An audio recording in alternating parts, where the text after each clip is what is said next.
So let's start with the rapid fire round just to break the ice. First question is, at what age do you want to retire? Wow, we're starting strong.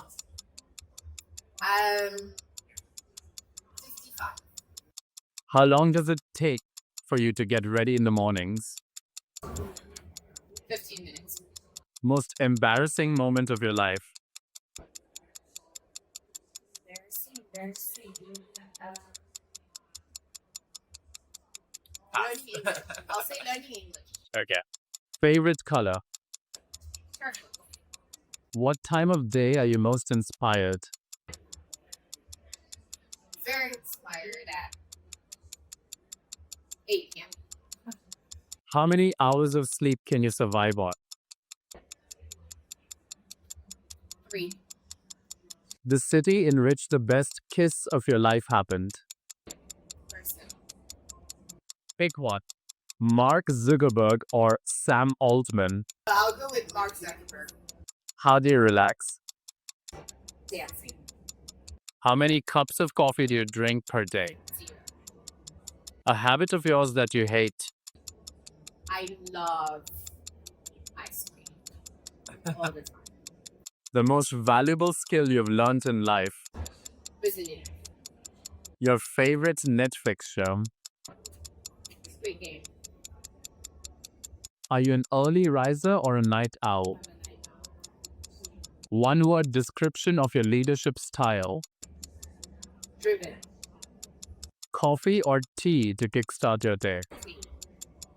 Top priority in your daily schedule? Answering my emails. Ideal vacation spot for relaxation? Island. Key factor in maintaining a work-life balance? Traveling with my husband. All right, so that was the end of the rapid fire round. Let's move on to the longer questions, which you can answer with as much ease and time as you like.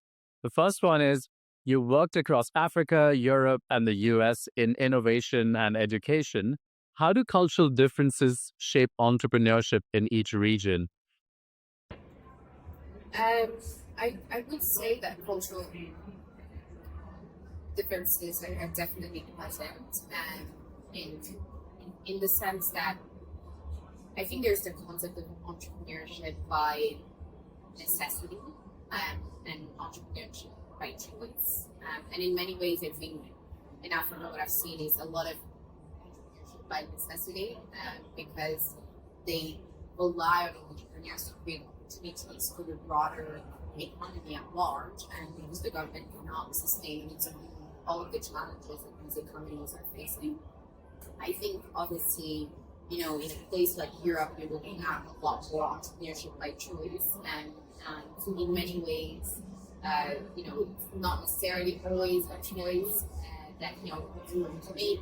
They're in an economy where they have other more stable opportunities and new employment, which I think is very interesting because a lot of the challenges that Europe is facing relates to that, right? How to then really ignite and create a certain sentiment of excitement about entrepreneurship, even if it's by choice. I think the US is a very interesting example because it's one where, and having lived in the US for such a long time, something that I've seen really throughout my time there, which is that there is not a necessarily structural need for people to build companies because they have other choices of employment, but it's really something that's so rooted in their mentality, and I think it's a different type of entrepreneurship, entrepreneurship by opportunity, right? And it is an economy where young people are taught so early to understand and recognize opportunities that it makes them a lot more acute to the idea of building a company, targets, or to capture these opportunities. These are different. That is the case in other markets. So I think culture plays a very, very important role because it defines the way that you go about building a company, it defines why you build a company, and it also defines what you believe in. to build that company, whether it is capital or mentorship or support. And I think, as the world becomes obviously globalized, maybe some of that is lost a little bit in translation. But I think culture is a very, very important part, and you cannot be overstated in the way that innovation and entrepreneurship works in an industry. So, how can global models be adapted to reflect local needs effectively? That's a great question, because I think it's not always a straightforward answer, right? The something that has, I think, commented like in the last few years, especially as tech has become a lot more democratized, and you're seeing a lot of interest from it from developing markets to developed markets, is that the copy and paste has its limits, and doesn't increase one.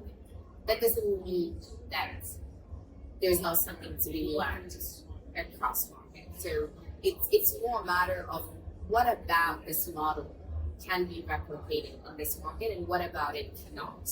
And I think that's a very deep thinking exercise that needs to take place.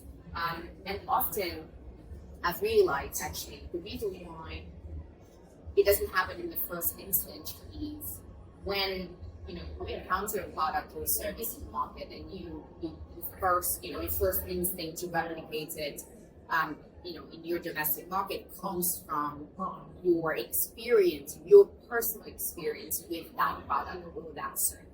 So you experience it and you think, oh, it would be great to have this in my domestic market because of just how such a great experience I've had. But that experience is so personal, and it doesn't always translate to the entire customer base that this product can be targeting. And so sometimes, maybe the product should be replicated, but the business model should be different. And sometimes it's the other way around. Maybe the business model should be replicated, but not the product. And I think those nuances are very, very thin, and it's important for founders to take the time to really think about them, because, like I said, culture is everything, and being able to really understand what part of the model that has succeeded you can replicate, and what are the other things that require iteration, that require you to really flesh them out a lot more and test out a lot more before you know whether it's going to work, I think is critical. And that is ultimately what leads to a product market fit. A true product market fit doesn't come from just copying and pasting something you've seen somewhere else. It really comes from taking the part of that product or service and to apply to the need you're trying to solve, but then making the right adjustments around the realities of that local market, which is how you get to that product market. And I think that's applicable to every market, and whether it is from a developing market to a non-developed market to the other way around. As a partner at 500 Global, then, what do you look for when evaluating early stage startups in emerging markets?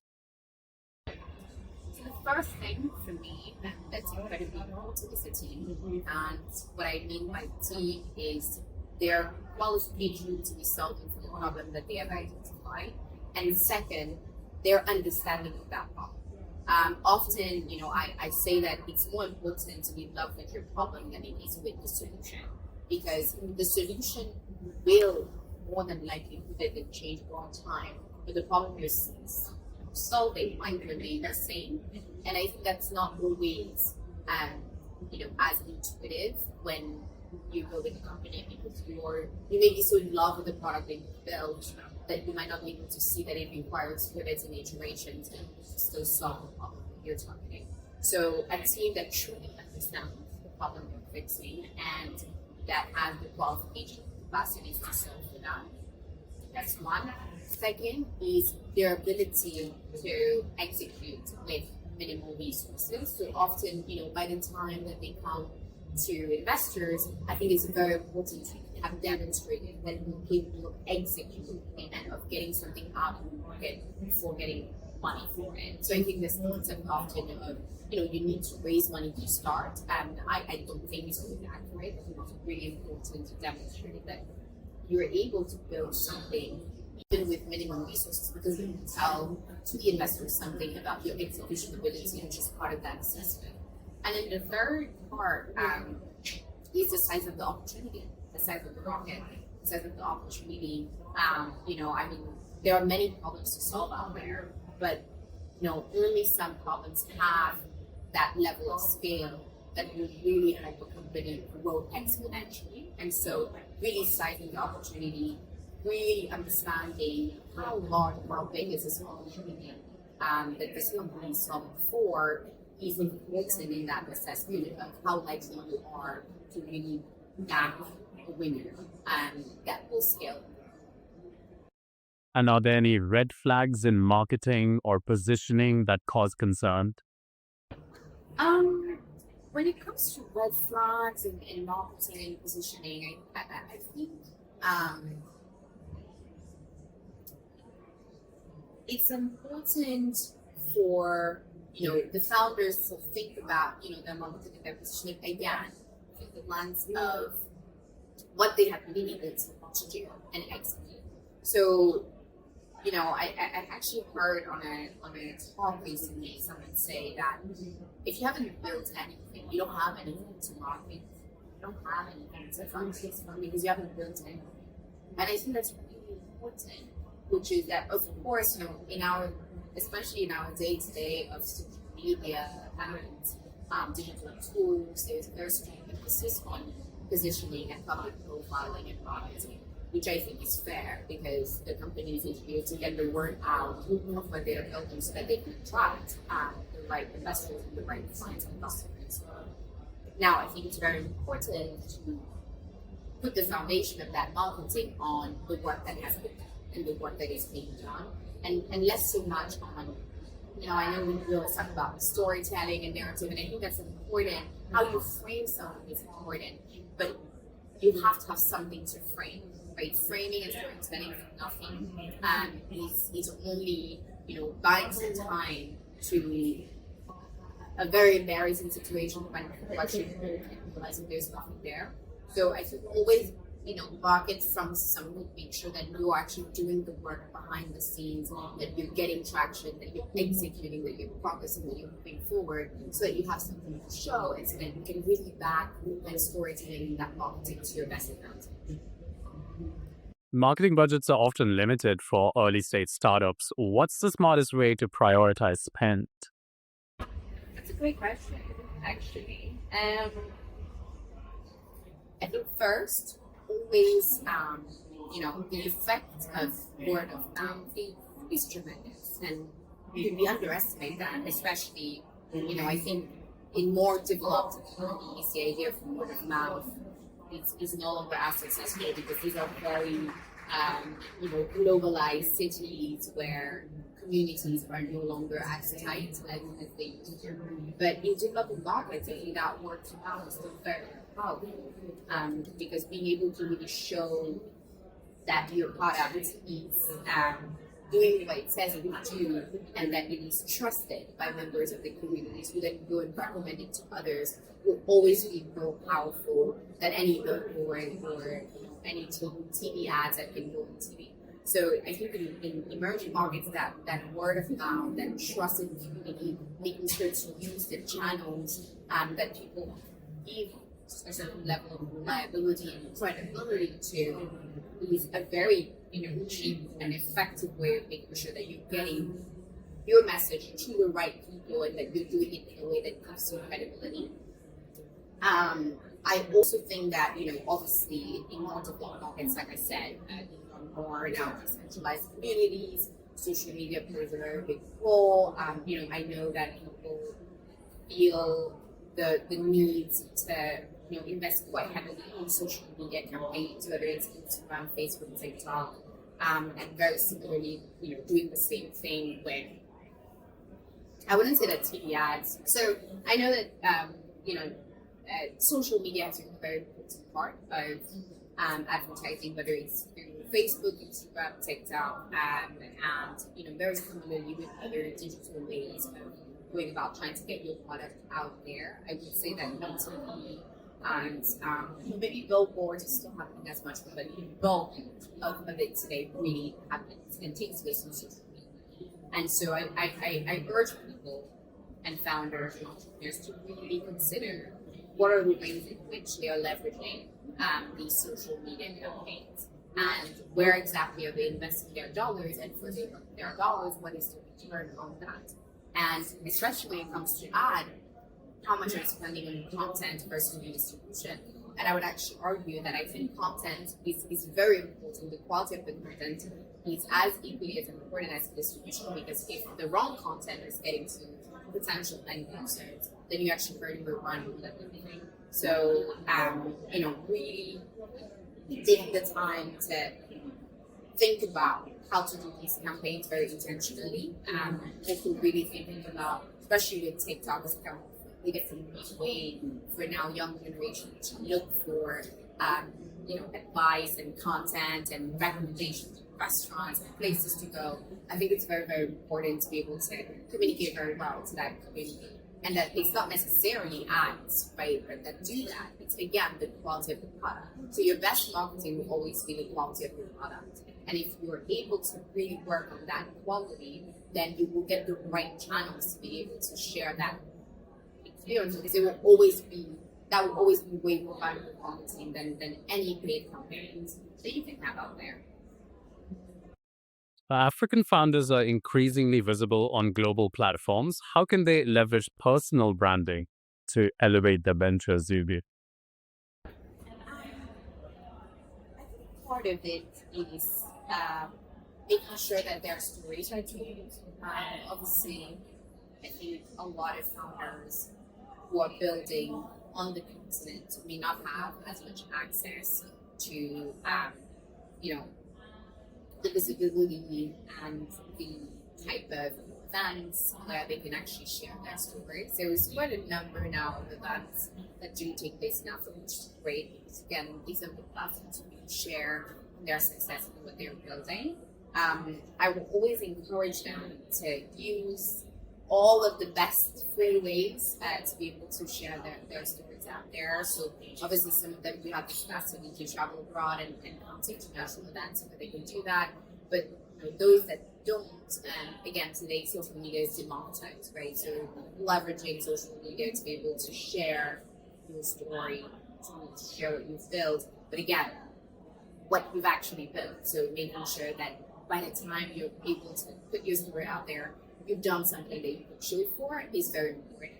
And leveraging, the free way to do that today, which is social media, whether it's LinkedIn, any of the other social medias, but really doubling down on the importance of storytelling. I think that's something that other markets have invested a lot more in than African founders have, and primarily, like I said, for the most part, they're so consumed by the problems that they're solving and the solutions that they're trying to deploy. But I think from time to time, also lifting their head up and ensuring that their stories are told is going to be very important for them.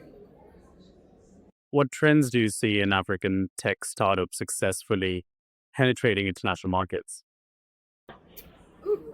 So trends in Africa that are penetrating international markets. Yeah. Very interesting. I think obviously financial services is the most exciting and hottest trend today. Lots of different solutions in financial services. Recently, one of the fintech in South Africa called Time Bank actually got to acquire another fintech in emerging markets. I believe it was Brazil.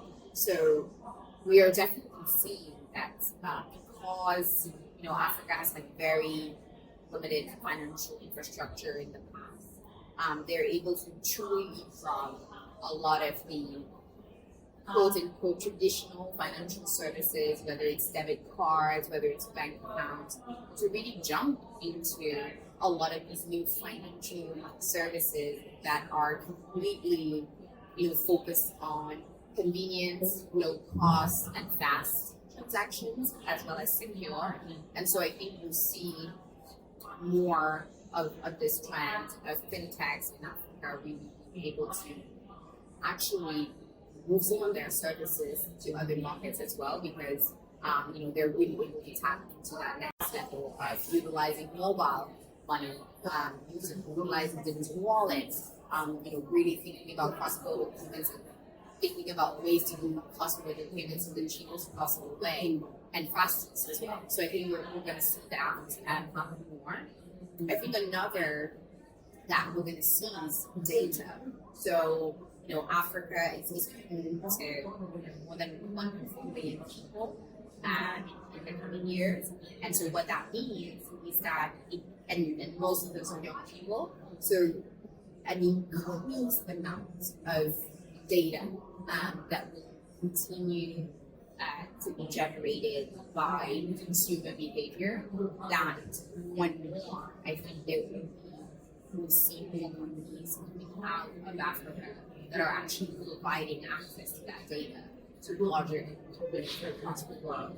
And I think that will be quite transformational, especially in sectors like health tech, things around medication and diagnosis, also around things like transactions and mobility of people, and especially as we understand more that there was a trend really understanding the way that climate change are affecting the ways that these businesses are operating.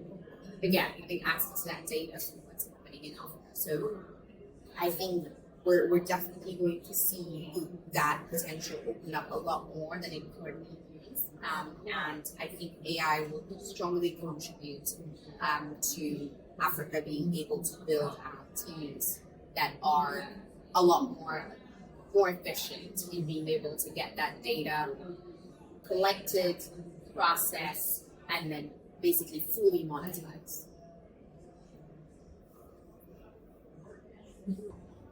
What's one startup you've mentored that's completely transformed how you view leadership and innovation? Very interesting. I have actually mentored a founder who I've been working with now. I think it's going to get close to 10 years. Who has taught me a lot about. So he's taught me about. First one he taught me about is biases, which is that we often have biases that come from our education, that might come from background that we grew up with, and so we look for certain indicators of, in somebody's personality that will tell us a lot more about, how successful we are going to be. And so having, done quite a bit of an important part of my career in San Francisco, in Silicon Valley, this founder was very, very different from the typical Silicon Valley founder who has gone to Stanford, Berkeley, who has, who knows the right jargon, who has the right keywords, who, understands how to really get the attention of investors and communicate some information. He's very, very different. He's a hard worker, very, very hands-on with what he does. So passionate about what he's building that he doesn't have as much, time to invest in that decor and in that facade. And he's honestly been one of the most committed founders that I've ever met in my life. And the way that I've seen him build his team, and the way that I've seen him build his path and succeed in that path, for me, has been a tremendous learning. The second thing that he's taught me is that, often we look at founders and we might believe that, building a company and raising money is easy. Most of us know that it's hard, but that founder particularly really taught me that no matter how hard we believe that it is, we don't know nearly the half. He has gone through more hardship than I have known anybody to do, and despite all of that, he's maintained his team, he's maintained his drive, he's maintained his passion, and still feeling very, very committed to actually seeing his mission come to fruition, which I think is a lot more than most people do. So when people say that, if you want to be a founder, you still need ways to be encouraged. I don't think so. I think when you're a founder, entrepreneurship is so difficult that if you need encouragement to do it, it might not be the right path for you, because it's terribly difficult, it's very challenging, it can be very lonely. It requires a lot of mental strength and resilience. And I've never seen it more exemplified by this founder. And so he's really taught me a lot about the ways in which one can face adversity and still handle it with so much dignity and so much self-respect. So I've tremendously appreciated that. So on the topic, the last question for you is of a personal kind. What would you be doing in your life if not this? Oh, wow. That's a great question. One that I haven't thought about in a very long time, because, venture capital is such a time-consuming sector, and we spend so much time thinking about what the founders are building, their dreams, where are the opportunities for the future, that maybe we don't spend that much time doing that for ourselves. But I think if I had to say what I would be doing, I think I would be working for a sport organization. I have to say, I love sport. I'm a very, very big believer in the fact that sport is one of the most unifying things that we have as a collective. And often also sport is a way to really exemplify certain values and really show and demonstrate the outcome of hard work. And despite the fact that most people consider sport to be entertainment, I think it is one of the most important pillars of society in the way that it is today, and making sure that it's really a mean for me. I see it as a need for education, because it inspires young people, gives them the opportunity to do something that's healthy and that's actually also driving a personal achievement and a collective achievement. I think especially collective sports are a great way for people to actually understand what it means, like to lead a team. And a company is very much it's a sport team, right? It's very similar to a sport team, and you learn how to sacrifice yourself for others, and you learn how to work for the collective. So, if I was not doing what I do now, I think I would be working for a sport organization, or one of the sports committees today that organize many of the competitions that we see around the world, because it's a mission that I truly believe in.